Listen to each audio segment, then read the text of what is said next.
पिछले वीडियो में आप पढ़ चुके हैं कि जब हम किसी चालक तार में धारा प्रवाहित करते हैं तो उसके चारों तरफ चुंबकीय क्षेत्र उत्पन्न हो जाता है। ठीक है, यह बात आपको ओस्टर्ड ने बताया था। लेकिन चुंबकीय क्षेत्र का मान कितना होता है इसको बताने का काम बायो-सेवर्ट ने किया।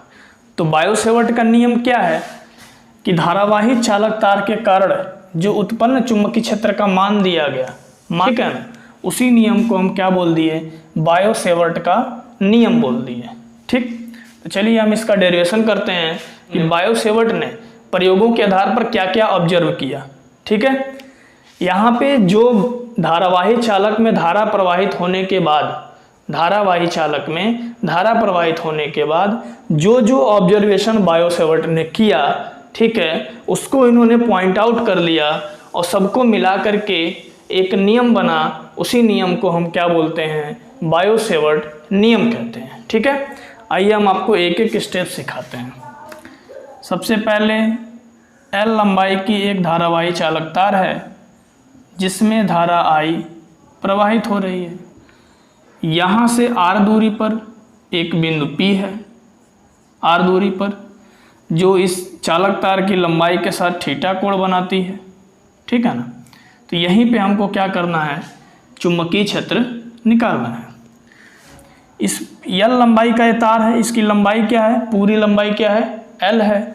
इसको इन्होंने क्या किया, एक छोटे से टुकड़े में कट कर दिया, मतलब छोटा सा टुकड़ा मतलब हो गया dl। अब एक चीज़ हम आपको बता दें, जब छोटा टुकड़ा dl होगा तो छोटा चुंबकीय क्षेत्र भी उत्पन्न होगा dB। ठीक है, जो पूरा चुंबकीय क्षेत्र होगा इस पूरे चालक तार के कारण वो होगा B। लेकिन यदि हम इसका छोटा टुकड़ा लिए हैं तो छोटा टुकड़ों को dl से हम रिप्रेजेंट करते हैं, और dl जब छोटा टुकड़ा है तो इस टुकड़े के कारण हम पहले यहाँ पे चुंबकीय क्षेत्र निकालेंगे। ठीक है, और यदि हमको इस बड़े टुकड़े का चुंबकीय क्षेत्र निकालना है, इस पूरे धारावाही चालक तार के कारण यदि हमको चुंबकीय क्षेत्र निकालना है तो हम क्या करेंगे, छोटे वाले टुकड़े का इंटीग्रेशन कर देंगे तो बड़े वाले टुकड़े का चुंबकीय क्षेत्र निकल जाएगा। ठीक है, इसको आप कहीं पे नोट कर लो। इस चैप्टर में हर एक डेरिवेशन में हम कोई भी चालक होगा तो उसकी पूरी लंबाई के कारण चुंबकीय क्षेत्र नहीं निकालेंगे। सबसे पहले हम एक छोटा सा टुकड़ा काटेंगे। यदि हम इसका छोटा टुकड़ा dl काटते हैं तो इसके कारण जो चुंबकीय क्षेत्र उत्पन्न होगा वो dB उत्पन्न होगा। यदि हमको बाद में इस पूरे चालक के कारण चुंबकीय क्षेत्र चाहिए, ठीक है, तो क्या करेंगे, हम जो इसके इस टुकड़े के कारण यहाँ चुंबकीय क्षेत्र dB उत्पन्न हुआ है उसका हम इंटीग्रेशन कर देंगे। इंटीग्रेशन का मतलब होता है जोड़। dB क्या है, एक छोटा सा चुंबकीय क्षेत्र है, तो जब हम उसका इंटीग्रेशन कर देते हैं तो छोटे छोटे चुंबकीय क्षेत्र मिल करके पूरा एक बड़ा चुंबकीय क्षेत्र मिल जाता है। जैसे हम आपको एग्जांपल बता दें, आप 10th में समांतर माध्य वाले चैप्टर में पढ़े होंगे कि समांतर माध्य जो होता है वो होता है सिग्मा fx बटे सिग्मा f। ठीक है, तो fx के बहुत सारे मान थे, आप सभी लोग लगाए होंगे। fx के बहुत सारे मान थे, उन सभी मानों को जोड़ते थे जब हम लोग नीचे, तो हम लोग लिखते थे सिग्मा fx इक्वल्स टू, सभी को जोड़ के लिख देते थे। सिग्मा कहिए या इसको इंटीग्रेशन fx कहिए। ठीक है, हम फिजिक्स में कहीं कहीं पे सिग्मा यूज करेंगे और कहीं कहीं पे डायरेक्ट इंटीग्रेशन लगा देंगे, दोनों का मतलब सेम होता है। तो बायो-सेवर्ट ने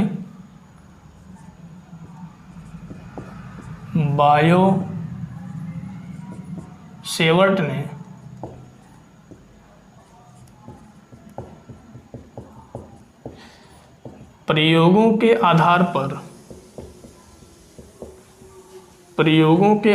पर यह बताया कि, पहला पॉइंट यह बताया कि उत्पन्न चुंबकीय क्षेत्र, यह बताया कि धारावाही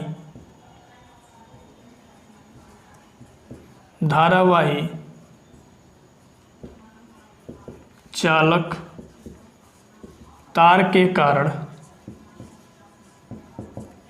कारण उत्पन्न उत्पन्न चुंबकीय क्षेत्र। उत्पन्न जो चुंबकीय क्षेत्र है, चुंबकीय क्षेत्र dB चालक में बहने वाली धारा I के अनुक्रमानुपाती होता है। क्या होता है? अनुक्रमानुपाती होता है। मतलब जो dB है, dB अनुक्रमानुपाती क्या हो जाएगा? I। ये संबंध नंबर क्या हो गया? 1। दूसरा ऑब्जर्वेशन उनका क्या था कि उत्पन्न चुंबकीय क्षेत्र, जो उत्पन्न चुंबकीय क्षेत्र है dB चालक खंड की लंबाई, चालक खंड की लंबाई dl के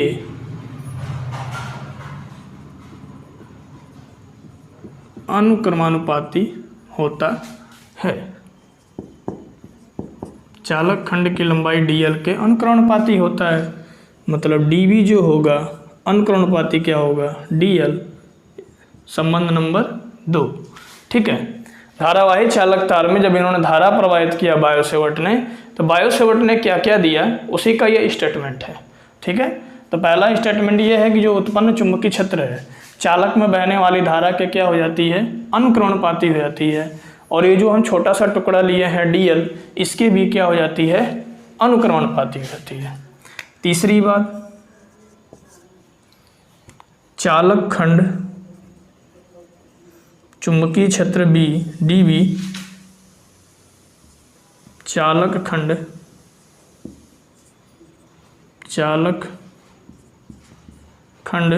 dl तथा दूरी r के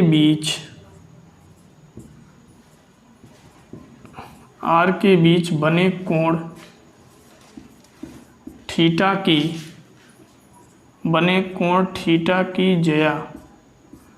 की ज्या मतलब होता है साइन थीटा के अनुक्रमानुपाती होती है। अभी हम सब एक साथ मिलके बताएंगे तो ज़्यादा बेहतर समझ में आएगा। अभी क्या क्या उनका ऑब्जर्वेशन है आप बस अच्छे से वीडियोज को देखते रहिए। ठीक है। बायोसेवर्ट ने क्या बताया प्रयोगों के आधार पर कि धारावाही चालक तार के कारण जो उत्पन्न चुंबकीय क्षेत्र है dB चालक में बहने वाली धारा I के क्या होती है? अनुक्रमानुपाती होती है। मतलब dB अनुक्रमानुपाती I। ठीक है।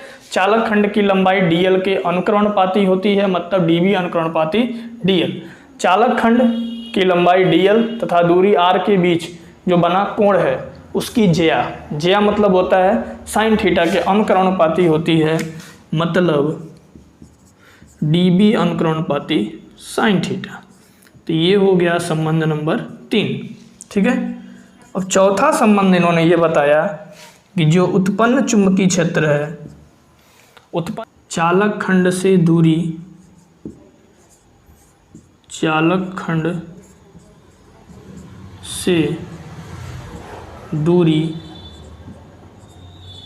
r के वर्ग मतलब r स्क्वायर के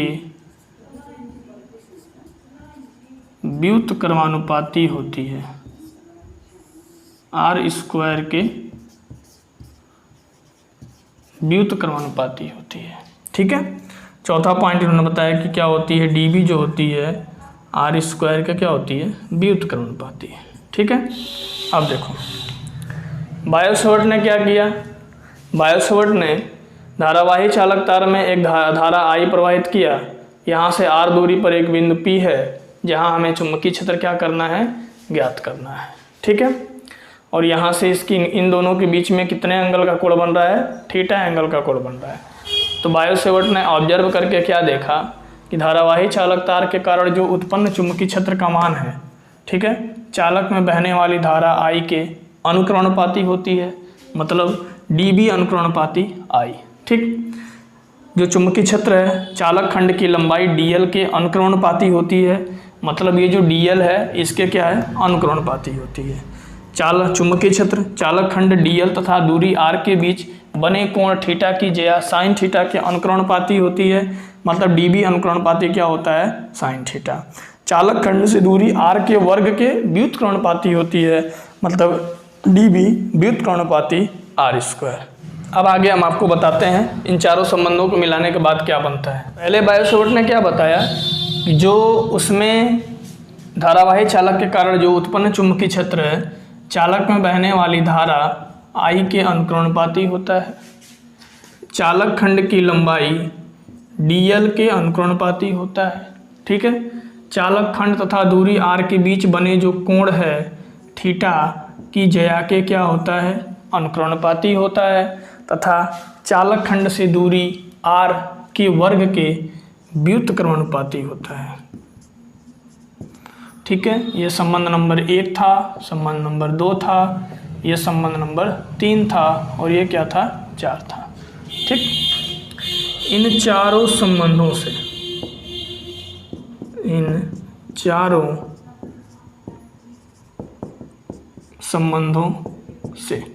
इन चारों संबंधों को जब हम मिलाते हैं तो dB जो है अनुक्रमणपाती आएगा I, dl भी अनुक्रमणपाती है dl, साइन थीटा भी अनुक्रमणपाती है तो साइन थीटा, r² क्या है, व्युत्क्रमणपाती है तो r² को आप नीचे कर दो। ठीक, तो dB अनुक्रमणपाती आ गया I dl sine theta upon r²। ठीक है, तो फिजिक्स में हम आपको बता दें कि जब भी हम अनुक्रमणपाती चिन्ह हटाते हैं तो इक्वल्स टू आता है। जब हम अनुक्रमणपाती चिन्ह हटाते हैं तो क्या आता है, इक्वल्स टू का चिन्ह आता है और उसके बाद कोई ना कोई नियतांक आता है। ठीक है, हर जगह नियतांक अलग अलग होता है, नियतांक का मान फिक्स होता है। ठीक है, तो यहाँ पर जो नियतांक आएगा वो नियतांक आता है μ0/4π। क्या आता है, μ0/4π।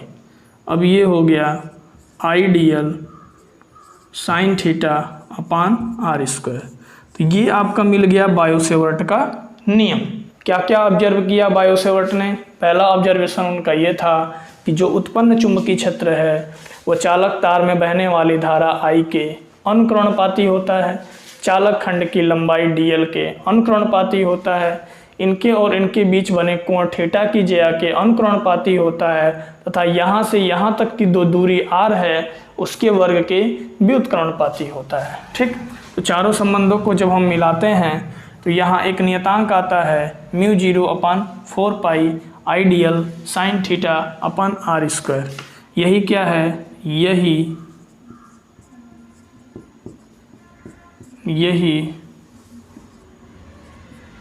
बायो-सैवर्ट का नियम है।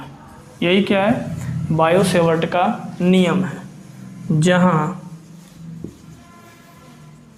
μ0/4π इक्वल्स टू नियतांक, μ0/4π इक्वल्स टू नियतांक, और इसकी वैल्यू कितनी होती है, वो होती है 10⁻⁴ ठीक है, और μ0 क्या होता है, ये होता है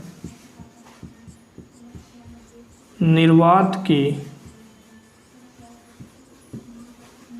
चुंबकशीलता। क्या होता है, निर्वात की चुंबकशीलता। ठीक है ना, तो ये आपका बायो-सैवर्ट का नियम कंप्लीट हो गया। चलिए, बायो-सैवर्ट का नियम आपको एक बार हम और बता देते हैं। ठीक है, ये एक धारावाही चालक तार है जिसमें धारा I प्रवाहित हो रही है और यहाँ से r दूरी पर एक बिंदु P है जहाँ हमें चुंबकीय क्षेत्र क्या करना है, निकालना है। ठीक है, इनके बीच थीटा कोण बन रहा है। तो धारावाही चालक तार के कारण यहाँ चुंबकीय क्षेत्र निकालने के लिए हम यहाँ पे एक छोटा सा टुकड़ा कट कर लेते हैं जिसकी लंबाई है dl। तो इस छोटे से टुकड़े के कारण जो हमारा यहाँ चुंबकीय क्षेत्र उत्पन्न होगा, dl के कारण जो चुंबकीय क्षेत्र उत्पन्न होगा वो क्या होगा, dB। तो बायो-सेवर्ट ने प्रयोगों के आधार पर क्या ऑब्जर्व किया, ठीक है, प्रयोगों के आधार पर यह देखा कि धारावाही चालक तार के कारण जो वहाँ उत्पन्न चुंबकीय क्षेत्र है, चालक तार में बहने वाली धारा I के क्या होती है, अनुक्रमणपाती होती है। चालक खंड की लंबाई dl के अनुक्रमणपाती होती है, ठीक। चालक खंड तथा यहाँ से दूरी r के बीच जो कोण बना है उस कोण की थीटा की ज्या के अनुक्रमणपाती होती है। ज्या मतलब साइन थीटा, ठीक है। फिर जो उत्पन्न चुंबकीय क्षेत्र है वह दूरी r के वर्ग के व्युत्क्रमणपाती होता है। फिर इन चारों संबंधों को जब हम मिलाते हैं तो dB अनुक्रमणपाती आता है IDL sine theta upon r square, ठीक है। तो फिजिक्स में जब हम कोई अनुक्रमणपाती चिन्ह हटाते हैं तो इक्वल्स टू लगाते हैं, इक्वल्स टू लगाते हैं तो वहाँ कोई न कोई नियतांक आता है। हर जगह नियतांक अलग अलग होता है।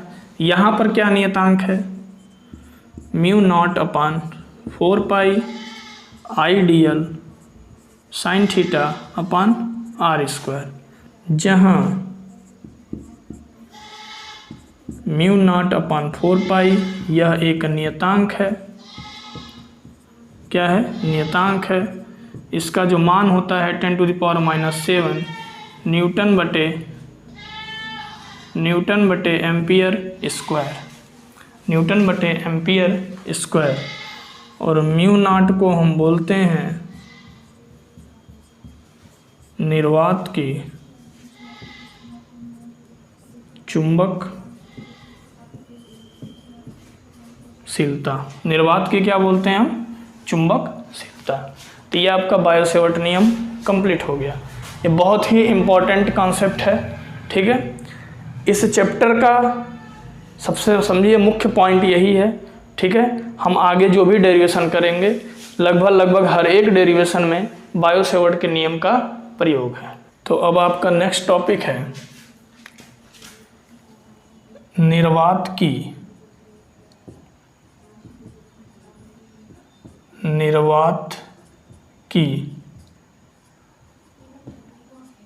चुंबकशीलता। निर्वात की चुंबकशीलता म्यू नॉट का मान मात्रक एवं बीमा। मान मात्रक एवं बीमा। आपको हम सबसे पहले बता दें चुंबकीय क्षेत्र का जो मात्रक होता है, चुंबकीय क्षेत्र मतलब B का मात्रक, B का 3 मात्रक होता है। एक होता है न्यूटन बटे एम्पियर मीटर और एक होता है वेबर बटे मीटर स्क्वायर और एक होता है टेस्ला, ठीक है। इसका यूज आएगा अभी। तो निर्वात की चुंबकशीलता का मान मात्रक एवं बीमा। तो बायो-सेवर्ट नियम से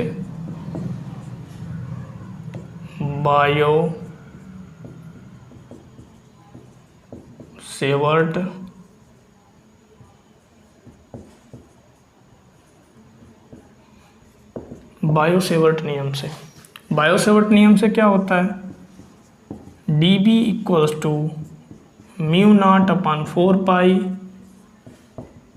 IDL sine theta upon r square, ठीक है। dB equals to mu 0 upon 4 pi IDL sine theta upon r square. तो ये बायो-सेवर्ट नियम बहुत ही इंपॉर्टेंट फार्मूला है। आगे जितना भी डेरिवेशन होगा सभी डेरिवेशन में हम इसका प्रयोग करेंगे, ठीक है। तो सबसे पहले हमको क्या निकालना है, म्यू 0 का मान निकालना है। तो आपको हम बता दें कि म्यू 0 अपान 4 पाई का जो मान होता है वो होता है 10⁻⁻⁷ न्यूटन बटे ampere square. Mu naught upon 4 pi equals to 10⁻⁻7 newton upon ampere square. 4 pi को उधर ले जाओ तो म्यू नॉट इक्वल्स टू हो जाएगा 4 pi into 10⁻⁻7 newton upon ampere square. ठीक है, तो ये तो हो गया म्यू नॉट का मान। क्या हो गया ये? म्यू नॉट का मान। यदि हम बायो-सेवर्ट के नियम से म्यू नॉट का फार्मूला निकालें तो क्या निकलेगा? म्यू नॉट यहाँ पे है, इन सभी लोगों को इधर से ट्रांसफ़र करेंगे इस साइड में, तो 4 पाई और आर स्क्वायर इधर नीचे है, उधर आप लेके जाओगे तो ये हो जाएगा 4 पाई आर का स्क्वायर डी बी।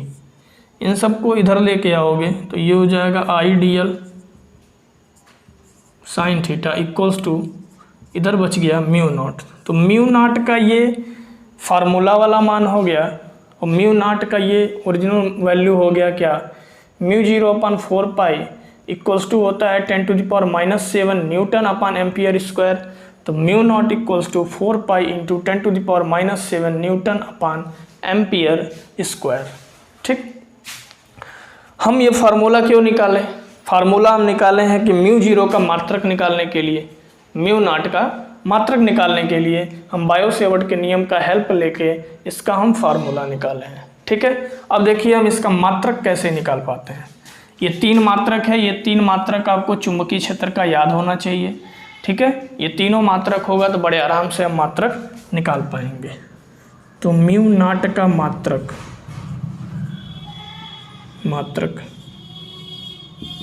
तो म्यू नॉट का जब हम मात्रक निकालेंगे तो 4 पाई का तो कोई मात्रक नहीं होता है, संख्या का कोई मात्रक नहीं होता है। बात आती है यहाँ पे आर स्क्वायर। आर क्या है? एक दूरी है। ठीक है, तो हम सबसे पहले इसका मात्रक लिखते हैं डीबी। डीबी क्या है? चुंबकीय क्षेत्र है। चुंबकीय क्षेत्र में 3 मात्रक है। सबसे पहले मैं इसका लिखता हूँ, क्योंकि यहाँ पे इस फार्मूले को ही थोड़ा सा चेंज कर दूँ। इस तरह डीबी को इधर लिख दो, आर स्क्वायर इधर लिख दो, अब कोई कन्फ्यूजन नहीं होगा। ठीक है, तो डीबी का जो मात्रक है वो है आपका न्यूटन बटे एम्पियर मीटर। न्यूटन बटे एम्पियर मीटर ये दूरी है। दूरी का जो मात्रक होता है वो मीटर का स्क्वायर अपान आई धारा है, धारा का मात्रक होता है एम्पियर। डीएल क्या है? लंबाई है, लंबाई का मात्रक होता है क्या? मीटर।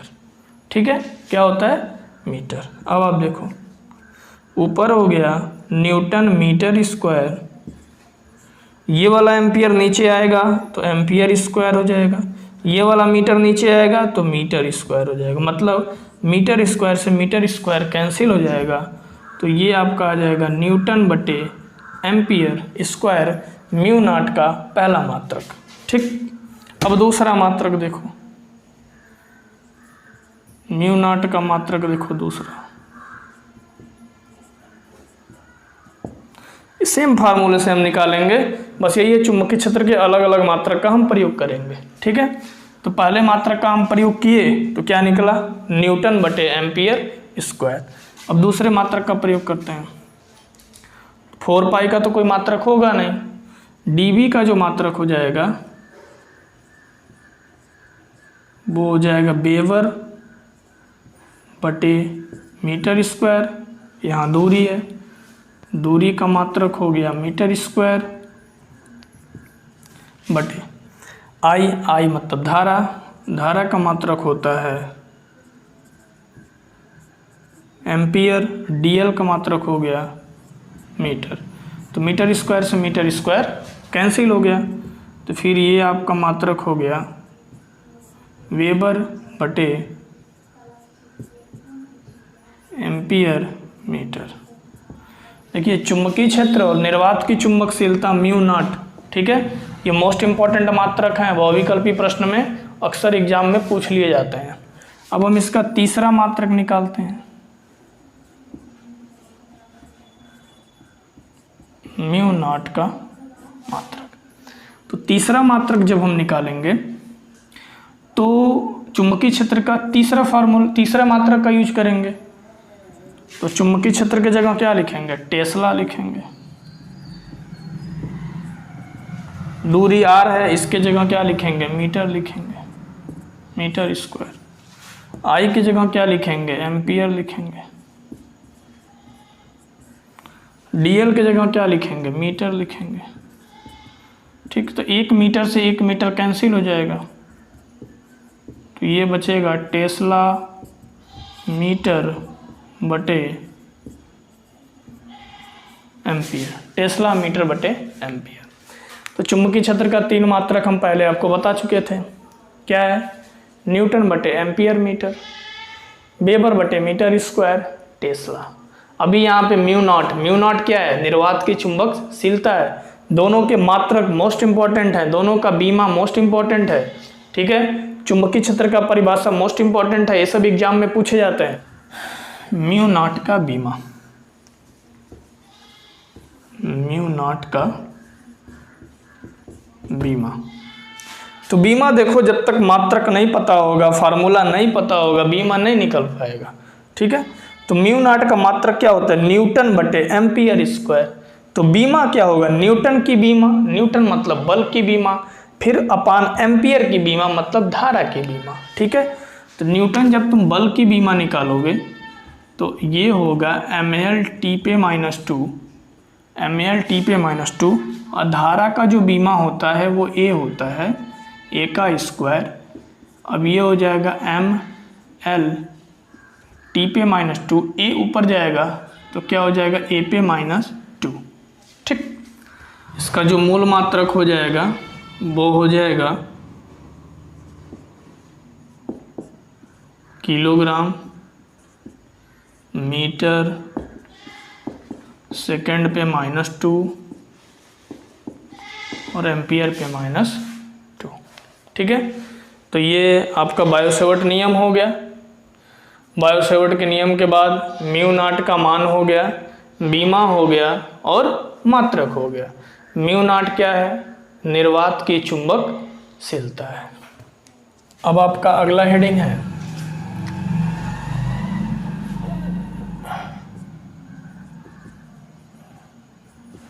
निर्वात की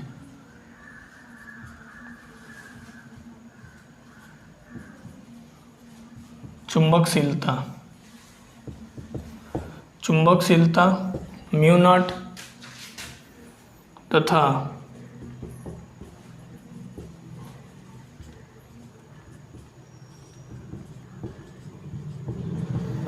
विद्युतशीलता एप्सिलॉन नॉट में संबंध। ठीक है, क्या रोल है ये, निर्वात की चुंबकशीलता म्यू नॉट तथा विद्युतशीलता एप्सिलॉन नॉट में संबंध। ठीक है, तो इसमें संबंध निकालने के लिए आपको पहले चैप्टर में कूलाम का नियम था। कूलाम के नियम में आपका म्यू 0 आया था, म्यू नॉट।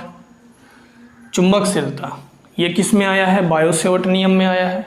ठीक है, तो सबसे पहले हम इसके और इसके बारे में थोड़ा सा बात बता देता हूँ। बायो-सेवर्ट नियम में आया था कि dB बराबर mu naught upon 4 pi ideal sine theta upon R square. ठीक है, where mu naught upon 4 pi equals to 10⁻⁻7 newton upon ampere square. Coulomb का नियम आप लोग पढ़े होंगे, F इक्वल्स टू था 1/4 pi epsilon 0 Q1 Q2 upon R square. Coulomb के नियम में ये पूरा फंक्शन क्या था, नियतांक था। इसकी जो वैल्यू थी 9 × 10⁹, 9 × 10⁹ newton metre square upon coulomb square, newton metre square upon coulomb square. तो इन्हीं दोनों वैल्यूज का यूज करके हम चुंबकशीलता और विद्युतशीलता में क्या निकालेंगे, संबंध निकालेंगे। ठीक है, आपको पता है कि mu naught upon 4 pi equals to होता है 10⁻⁻7 newton upon ampere square.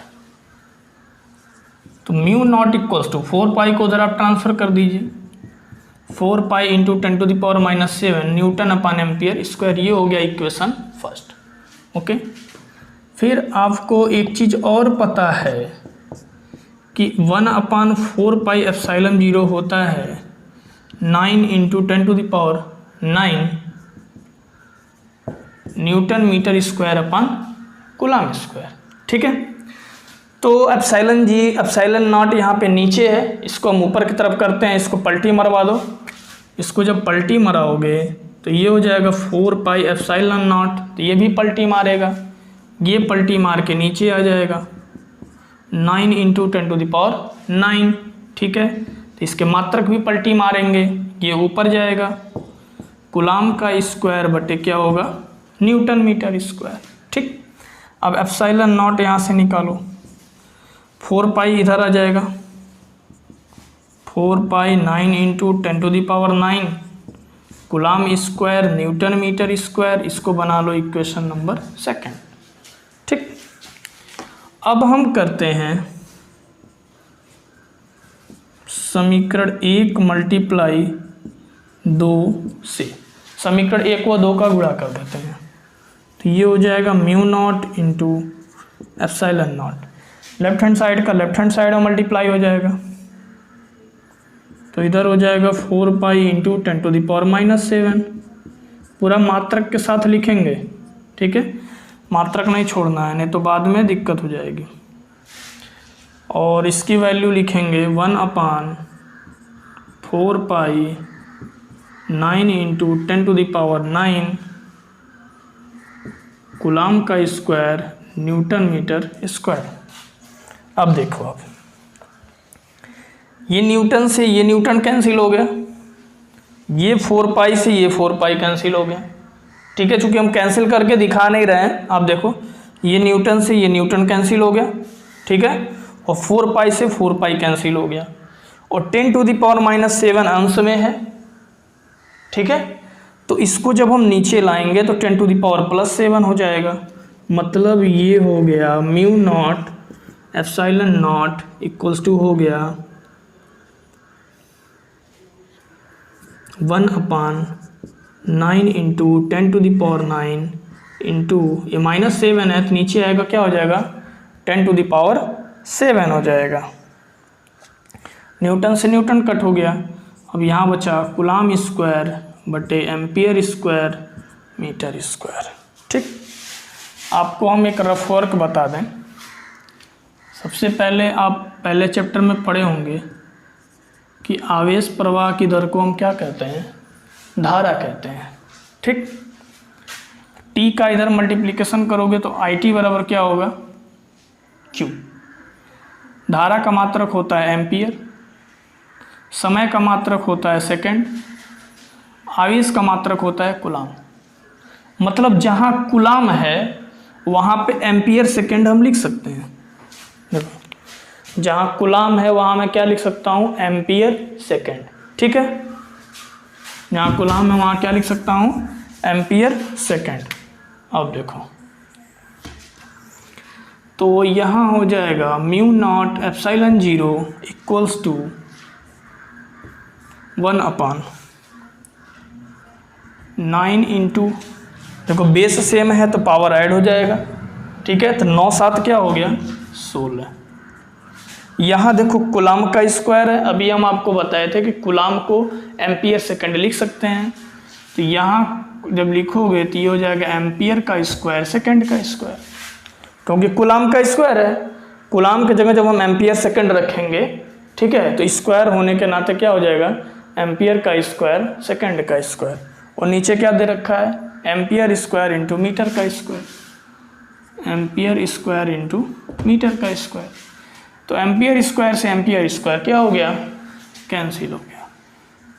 Okay, अब देखो 9 × 10⁻16। अब इसको नीचे बुला लो, तो ये मैं ऐसे कर देता हूँ, मीटर स्क्वायर अपन सेकंड का square, metre square upon second का स्क्वायर। ये पलटी मारेगा तो फिर ऊपर चला जाएगा। ठीक है, इस या तो ऐसे लिख दो या तो ऐसे करके लिख दो, कोई दिक्कत नहीं है। μ0 ε0 इक्वल्स टू 1/9 को मैं लिख सकता हूँ 3 इंटू 10⁻16 को लिख सकता हूँ 10 पे 8 का whole square metre upon second square. ठीक है, दोनों पे स्क्वायर है तो इसको ऐसे लिख लो, मीटर अपॉन सेकेंड का whole square. Okay, mu naught epsilon naught equals to, इस पे भी स्क्वायर है, इस पे भी स्क्वायर है, तो इसको और इसको, इन दोनों को मैं अंदर ले लूँ तो इसको मैं ऐसे लिख सकता हूँ 3 × 10⁸ मीटर अपॉन सेकेंड का होल स्क्वायर। ठीक, आपको पता है चूँकि जो प्रकाश की चाल होती है c बराबर, प्रकाश की चाल c बराबर जो होता है वो होता है 3 × 10⁸ मीटर पर सेकेंड, 3 × 10⁸ मीटर पर सेकेंड। तो epsilon naught into mu naught equals to 1 upon, अब 3 × 10⁸ मीटर पर सेकेंड। ठीक है, 3 × 10⁸ मीटर पर सेकेंड, इसके जगह हम प्रकाश की चाल c लिख सकते हैं। ठीक है, तो यहाँ लिख देंगे c और इस पे स्क्वायर है तो ये c स्क्वायर, तो ये आपका संबंध मिल गया, ये आपका क्या मिल गया, संबंध मिल गया। ठीक है, या इसको अभी आप ये काम और कर सकते हो, स्क्वायर को आप इधर कर दो तो ये हो जाएगा c स्क्वायर अपॉन इसको नीचे कर दो म्यू नॉट, ये हो गया। ठीक है, और भी कुछ हम इसमें कर सकते हैं। यहाँ पे क्या आया, c square upon epsilon not mu naught, तो c स्क्वायर जब दूसरे साइड में जाता है तो रूट बनता है एप्सिलॉन नॉट म्यू नॉट, तो √1 की जो वैल्यू होती है 1 होती है और ये रूट में ही फंसा रह जाएगा। ठीक है, तो ये आपका फाइनल डेरिवेशन हो गया। ठीक है, अब हम बायो-सेवर्ट का नियम पढ़ चुके, उसमें जितनी भी छोटे छोटे जो भी चीज़ है, जो भी टर्म वगैरह है, उसके बारे में हम सब बता चुके। अब आपको नेक्स्ट वीडियो में बायो-सेवर्ट के नियम का अनुप्रयोग बताएंगे, अनुप्रयोग के साथ साथ उसका न्यूमेरिकल्स बताएंगे, उसके डेरिवेशंस हम लोग करेंगे।